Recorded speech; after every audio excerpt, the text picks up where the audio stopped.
Bismillahirrahmanirrahim. Allahumma ftah alaina hikmataka wa insyur alaina min khazaini rahmatika ya arhamar rahimin. Rabbi shrah li sadri wa yassir li amri wahlul 'uqdatam min lisani yafqahu qawli. Amin.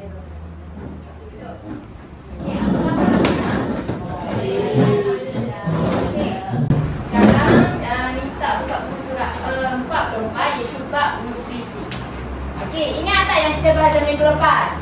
Okey, kita belajar pasal apa? Kelas makanan. Kelas makanan. Kelas makanan ada berapa? 7. Sebutkan satu-satu. Satu. Yang kedua? Protein. Yang ketiga? Lemak. Empat? Vitamin. Lima? Mineral. Enam? Lawan. Terakhir sekali? Air. Baik. Okey. Baik, hari ini kita masuk 3.2 iaitu kepentingan gizi seimbang. Baik, gizi seimbang itu apa? Gizi seimbang adalah pemakanan yang mengandungi semua kelas makanan yang diperlukan dalam tubuh badan kita dalam kuantiti yang betul. Maksudnya kita nak tahu pengambilan makanan kita sehari-hari. Okey, karbohidrat banyak mana, protein banyak mana, lemak banyak mana. Okey, itu dipanggil gizi seimbang. Baik, ini adalah piramid makanan yang dikeluarkan oleh KKM. Okey, bawah sekali ni apa ni? Karbohidrat. Betul, karbohidrat ni terdiri daripada nasi, mi, roti, biji rin, pasta, kacang. Okey. Karbohidrat ni perlu mengambil 4 hingga 8 saja sehari. Maksudnya yang paling banyak perlu diambil. Okey. Seterusnya adalah apa ni? Bahagian apa ni? Vitamin. Vitamin, betul. Bahagian vitamin ni terdiri daripada sayur-sayuran dan buah-buahan. Okey, sayur-sayuran perlu diambil 3 sajian sahaja dalam sehari. Kemudian buah-buahan pula adalah 2 sajian dalam sehari. Okey, bahagian vitamin ni perlu juga diambil dalam kuantiti yang banyak. Kemudian seterusnya, bahagian apa ni? Protein. Okey, protein ni terdiri daripada susu dan produk tersusu. Kemudian sebenarnya adalah ikan, ayam, daging dan legam. Legam ni kekacang lah. Okey. Seterusnya, susu ataupun produk tersusu ni perlu diambil 1 hingga 3 saja dalam sehari. Kemudian ikan, ayam, daging dan legam dan sebagainya perlu diambil. Okey, tengok kat sini. Okey, kalau ayam, daging, telur perlu diambil separuh hingga 2 sajian dalam sehari. Kemudian kalau ikan pula 1 saja dalam sehari. Okey, kemudian separuh hingga 2 sajian bagi legam ataupun kekacang dalam sehari. Okey, yang paling kecil ni bahagian apa? Lemak. Okey, lemak ni perlu ambil dalam kuantiti yang sangat sedikit. Okey, contoh lemak kalau kat sini apa ni? Santan, yang masak, gula, garam. Apa ni? Makanan bergoreng. Okey, ni air gas, ni aiskrim. Okey, ni semua mengandungi lemak. Maka ia perlu diambil dalam kuantiti yang sedikit sahaja. Boleh? Baik, seterusnya, okey, tengok kat sini. Ini adalah panduan bagi pinggan sihat Malaysia. Okey, yang dikeluarkan oleh KKM juga.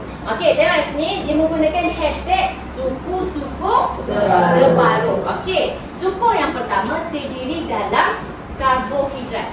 Terdiri daripada karbohidrat iaitu nasi ataupun mi, roti, biji rin, apa lagi?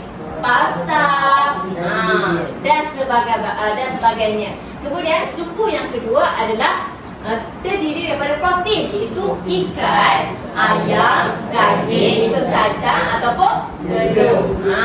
Kemudian separuh. Separuh ni banyak sikit berbanding karbohidrat dan protein iaitu terdiri daripada apa ni? Kelas makanan apa ni? Vitamin itu buah-buahan dan sayur-sayuran. Maksudnya dalam pemakanan kita seharian kita kena guna macam ni lah, suku separuh. Dalam pinggan kita tu kena separuh buah-buahan ataupun sayur-sayuran. Kemudian suku daripada nasi ke, kita orang Malaysia kita makan nasi lah kan. Okey, kemudian suku lagi ikan ke, ayam ke, telur ke, boleh. Okey. Seterusnya, okey, kita beralih kepada faktor-faktor yang mempengaruhi keperluan kalori. Okey. Faktor yang pertama iaitu saiz badan. Nampak tak apa beza ni? Nampak beza tak? Satu badan kecil, satu badan besar. Okey. Saiz yang berbadan kecil dan saiz yang berbadan besar, manakah yang lebih memerlukan tenaga? Betul, saiz yang berbadan besar, kerana orang yang bersaiz badan besar ni memerlukan lebih banyak tenaga berbanding orang yang bersaiz badan kecil. Okey, seterusnya beralih kepada faktor yang kedua iaitu umur. Okey, antara orang dewasa dan kanak-kanak, siapa yang lagi banyak perlukan tenaga? Kanak-kanak, kerana mereka ni sedang membesar dan bergerak aktif, maka mereka memerlukan lebih banyak karbohidrat dan protein untuk tumbuh besaran. Okey, seterusnya adalah pekerjaan. Antara orang yang bekerja di dalam pejabat dan bekerja di luar pejabat, bekerja di luar pejabat lebih memerlukan tenaga. Kerana apa?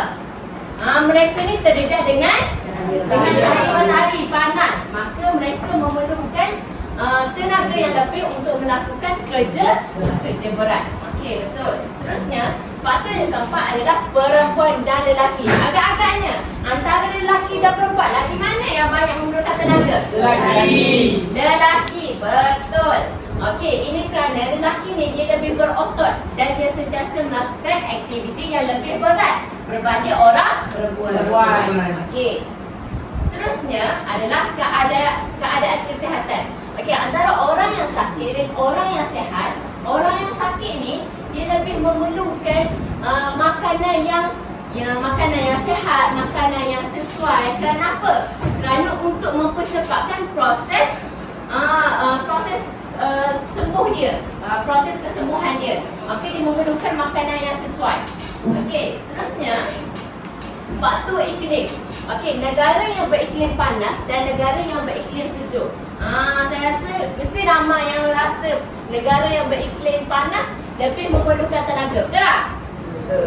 Betul, sebab kita selalu dahaga, betul tak? Okey, tetapi negara yang beriklim sejuk lebih memerlukan tenaga kerana mereka kekurangan haba disebabkan oleh persekitaran mereka.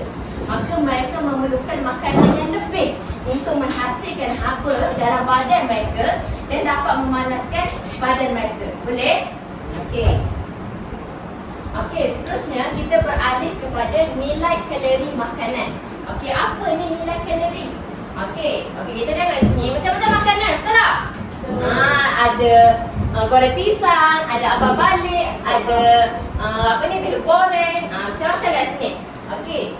Apa ni nilai kalori ni? Okey, nilai kalori adalah jumlah tenaga yang dibebaskan apabila 1 gram makanan dibakar dengan lengkap di dalam tubuh badan kita. Okey, jumlah tenaga diukur dalam unit kalori ataupun kita panggil kal dan unit joule.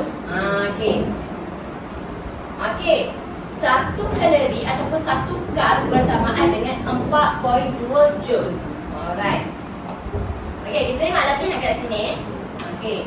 Murid A dia mengambil berapa tu? 2 keping roti. Dia mengambil 2 keping roti telur. Murid A. Okey, murid A dia mengambil 2 keping roti telur. Murid B.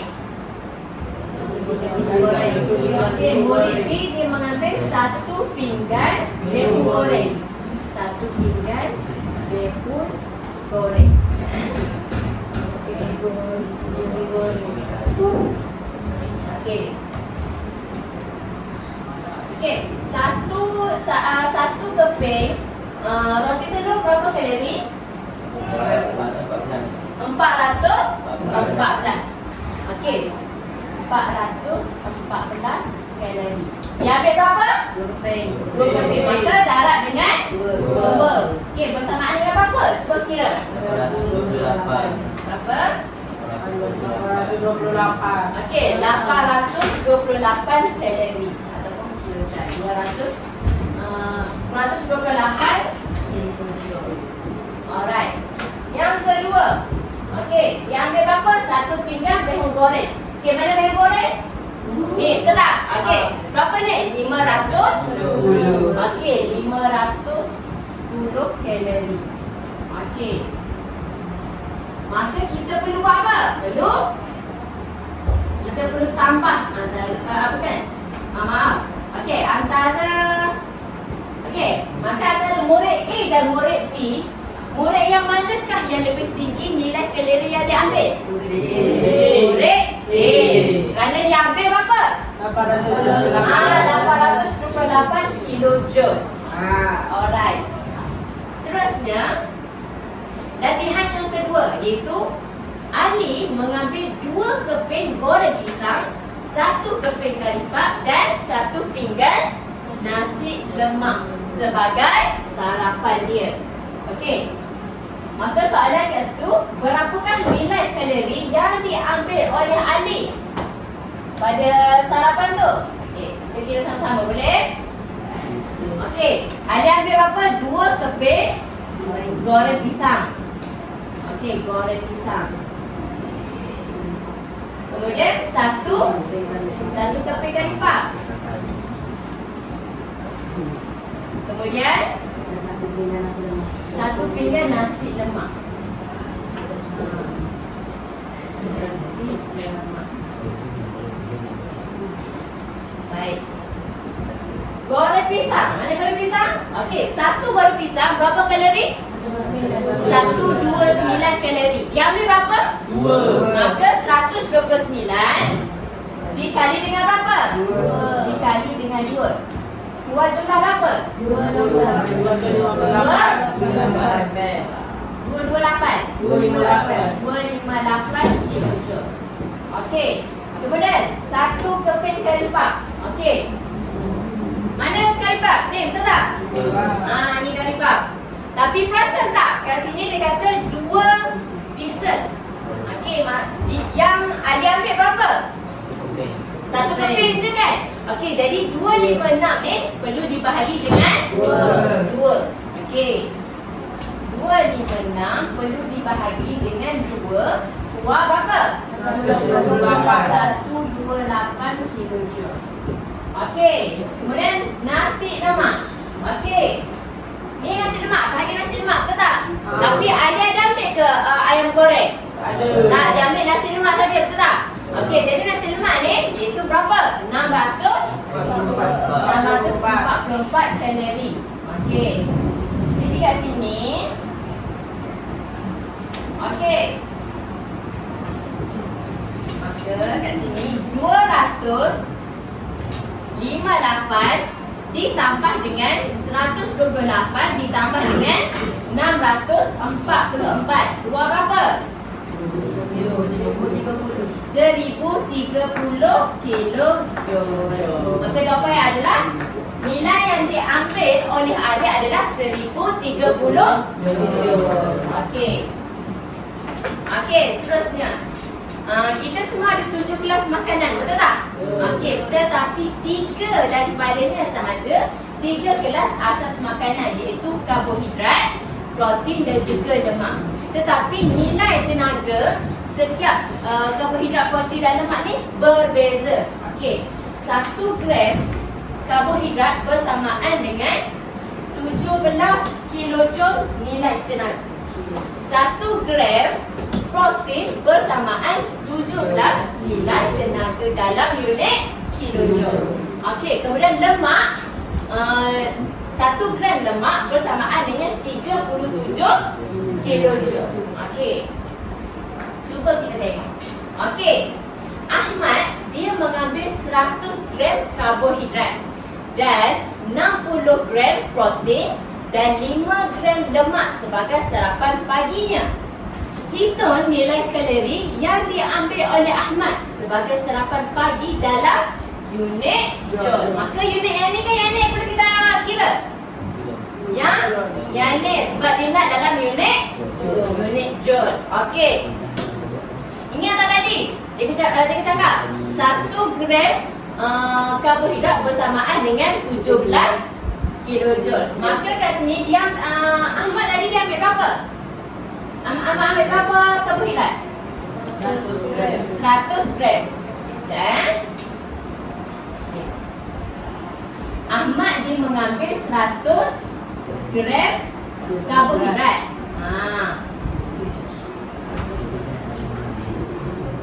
Formula tadi 1 gram karbohidrat bersamaan dengan 17. Maka macam mana nak kira? 100 gram karbohidrat dikali dengan 17. Betul, dikali dengan 17. Okey, dapat berapa? 1700 kilojoule.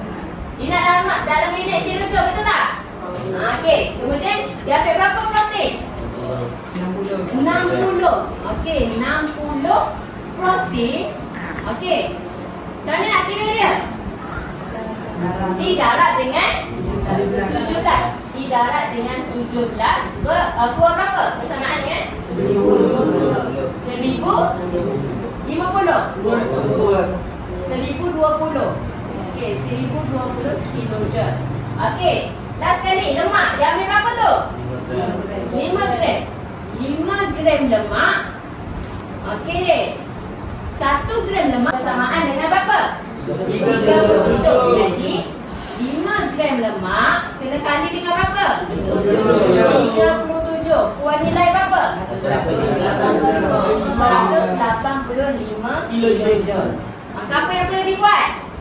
Tambah semua 1700 tambah dengan 1020 tambah dengan 185. Keluar berapa awak? 2905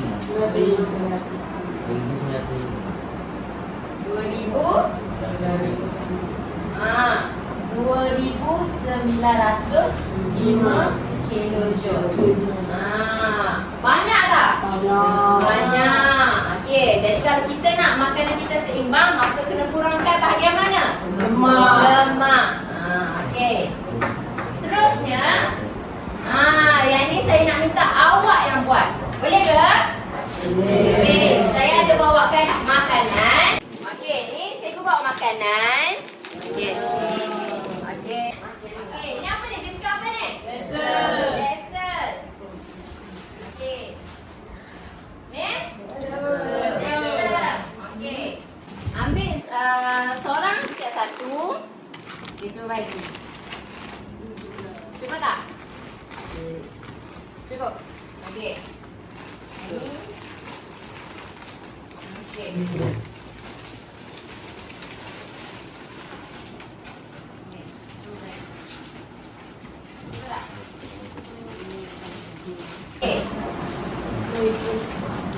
Ini apa ni?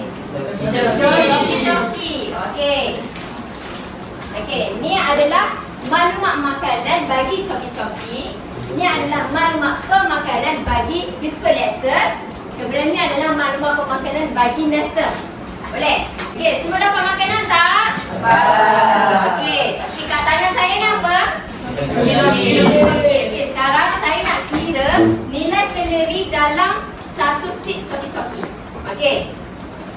Okey, ni adalah maklumat makanan coki-coki. Okey. Karbohidrat, okey, coki-coki.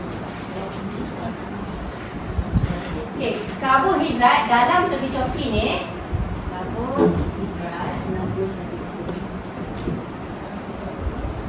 ialah 61 gram. 61 gram. Kemudian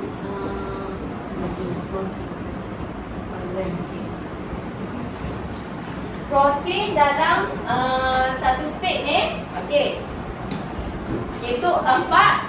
4 gram. Kemudian lemak. Okey. Lemak dalam satu stik ni adalah 32 gram. Okey, 32 gram. Maka untuk saya dapatkan jumlah nilai kalori yang diambil, saya perlu kali dengan bersamaan 1 gram karbohidrat ataupun 1 gram protein dan lemak dengan punya formula tu. Okey, kalau sini 61 gram, maka dia kena kali dengan 17. 17. Okey. Okey, berapa dapat? 41.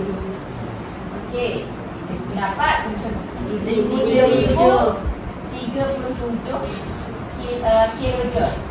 Okey, 4 gram kali dengan berapa protein? 17. Okey, 17. Okey, 68 kilojoule. berapa?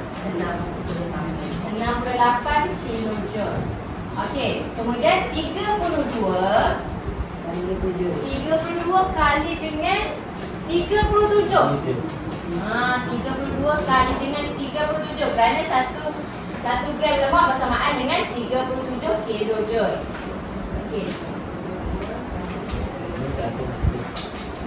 1184 kilojoule. Maka apa yang boleh dibuat?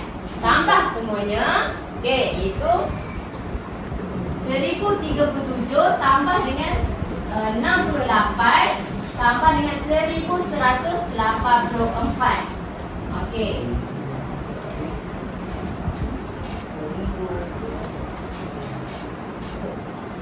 Kemudian yang saya dapat adalah 2289 kilojoule. Banyak tak?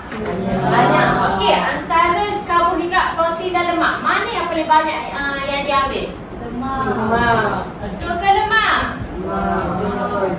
Betul. Lemak yang paling dia banyak. Maka elok tak makan joki-joki? Nak makan sekali-sekali boleh lah. Okey. Kemudian dekat tangan awak semua masing-masing ada biskut Essence and Nestum, betul tak?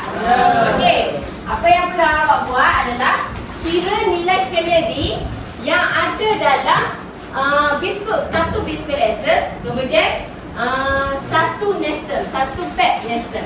Okey. Ini cuba buat.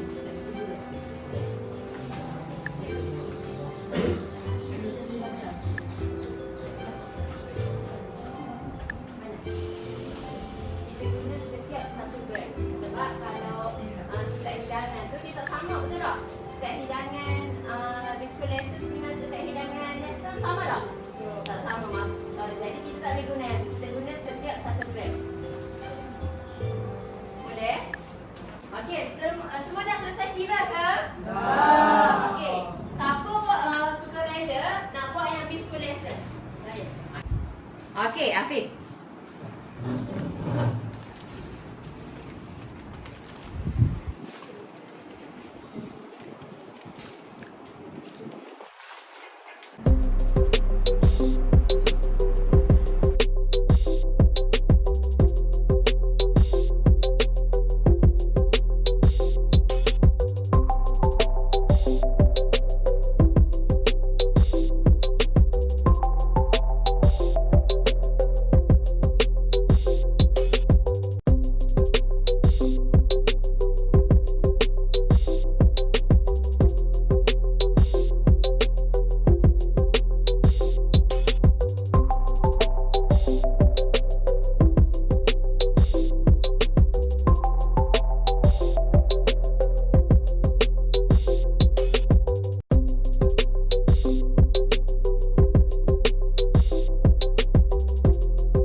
Cuba kita kira sama-sama, boleh ke? Boleh. Tengok dekat biskut Essence. Ni biskut Essence. Okey. Karbohidrat. Afif tulis sini 66 gram. Betul ke? Betul. Okey. Protein 7 gram. Betul. Kemudian jumlah lemak adalah 23.1 gram. Okey, satu karbohidrat bersamaan dengan 17 kilojoule. Maka kita tengok 66 didarab dengan 17 dapat 1122. 7 gram didarab dengan 17 dapat 119. Dan 23.1 didarab dengan 37 dapat 854.7. Dan ditambah ke tiga-tiganya keluar 2095.7. Betul ke? Betul ke? Betul. Okey, tanya. Okey, siapa nak buat next term pula? Okey, cuba Aidil.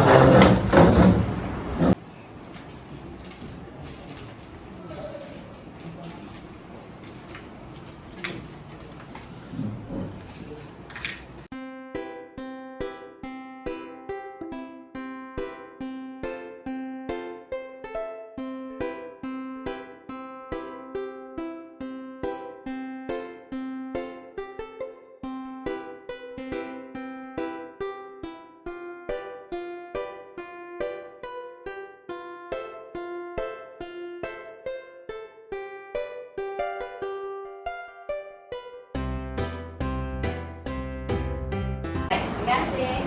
Okey. Cuba kita kira sama-sama. Next term. Mana next term? Ini. Okey. Karbohidrat. Betul ke 72?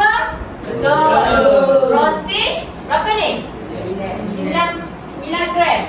Mana? Protein 9 gram. Betul. Kemudian lemak 8 gram. Mana lemak? 8 gram. Betul. Okey. 72 gram karbohidrat, 72 gram didarab dengan 17 keluar 1224. Protein 9 gram didarab dengan 17 dapat 153. Kemudian 8 gram bahagian lemak, 8 gram didarab dengan 37 dapat 296. Dan dicampur semua dapat 1673. Betul ke? Betul. Tanya semua. Okey. Kemudian kita lanjut ke seterusnya, iaitu merancang gizi seimbang. Okey. Okey. Tengok dekat sini, iaitu cadangan pengambilan kalori setiap hari. Okey, kita dapat lihat. Okey, antara lelaki dan perempuan. Lelaki lebih banyak memerlukan tenaga. Tengok dekat bahagian lelaki. Setiap umur pun berbeza memerlukan tahap pengambilan tenaga, betul tak? Apatah lagi beza lelaki dan perempuan, untuk ibu mengandung, untuk ibu menyusukan anak dan juga atlet. Atlet memerlukan tenaga lebih tak? Betul. Okey. Seterusnya, iaitu kepentingan mengekalkan kesihatan. Okey. Tengok dekat sini, bermacam-macam penyakit, betul tak? Okey, ni tengok, kecil manis 17.5%, tekanan darah tinggi 30%, paras kolesterol tinggi 47%, kemudian obesiti 17%, dan akhir sekali berat badan berlebihan 40%. Maka dekat sini, kalau kita nak kurangkan masalah-masalah penyakit dekat sini ni, kita perlu menjaga pemakanan kita. Kita perlu mengambil gizi yang seimbang. Betul. Okey. Okey, setakat ni faham tak? Faham. Okey, insya-Allah kita akan sambung ke pelajaran yang seterusnya pada hari lain.